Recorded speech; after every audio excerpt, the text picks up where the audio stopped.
There was an attempted murder and Josephine Teo is back on the news. It's Wednesday, May 6th and this is your Daily Ketchup. Boom.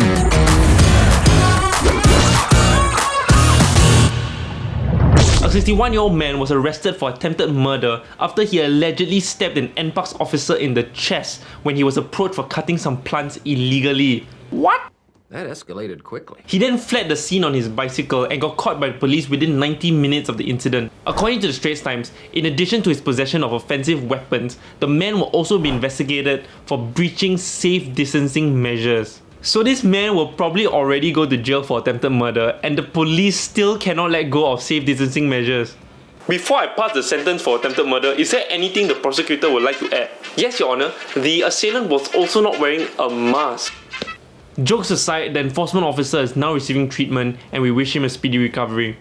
Yesterday, the Ministry of Health confirmed an additional 632 cases of COVID-19 here in Singapore, with 9 of them being Singaporeans and PRs. As with the last 2 weeks, a vast majority of cases have been foreign workers living in dormitories.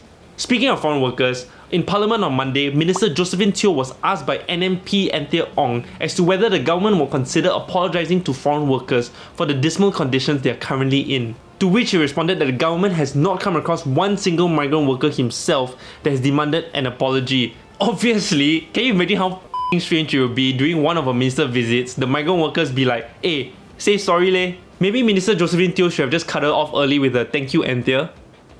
In other news, a taxi driver turned delivery man was punched in the face twice for staring at a person. Okay, 3 characters here. You've got the delivery man, you've got a young customer, and you got a middle-aged man who lives in the young customer's house, presumably his dad, but we don't want to make that assumption. Okay, back to the story. So the delivery man said that as he was returning change back to the customer, he glanced at the middle-aged man inside the house. That glance allegedly provoked the middle-aged man, who then proceeded to say, hey, what you looking at? And then rushed out of the house to punch the delivery man. The customer tried to hold back the aggressor but to no avail.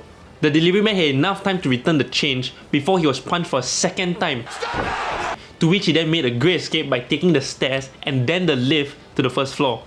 But just when he thought the coast was clear, the middle-aged man appeared out of nowhere, get this, on an e-scooter. It's like he was trying to see how many laws he can break in 5 minutes.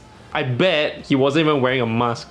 Minister of State Sam Tan has revealed that over 3,000 people have offered to return the $500 they received from the Temporary Relief Fund. For those who don't know, the TRF was set up to help those who have recently lost their jobs due to COVID-19. But in early April, some smart aleck decided to brag online that he received the payout despite submitting insufficient documentation in his application.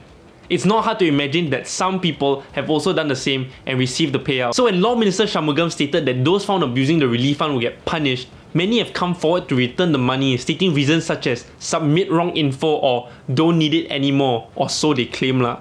Anyway, the government is giving anyone who submitted wrong info a chance to return the money by end of May 2020. It's like when you and your friends break a window in school and your teacher's like, if you own up now, I won't punish you. And people wonder why the government treats Singaporeans like children. So yesterday, we talked about an off-the-shelf nugget brand that tastes 98% like McNuggets, and now there are claims that a McSpicy patty replica can also be found in supermarkets. It's called Fried Boneless Chicken Thighs, and it looks like this. And you can find it at Sheng Siong for $9.50. And that's all we have for today. Tomorrow is yet another public holiday, so remember to turn off your alarms tonight and turn it back on Thursday. Thanks so much for watching.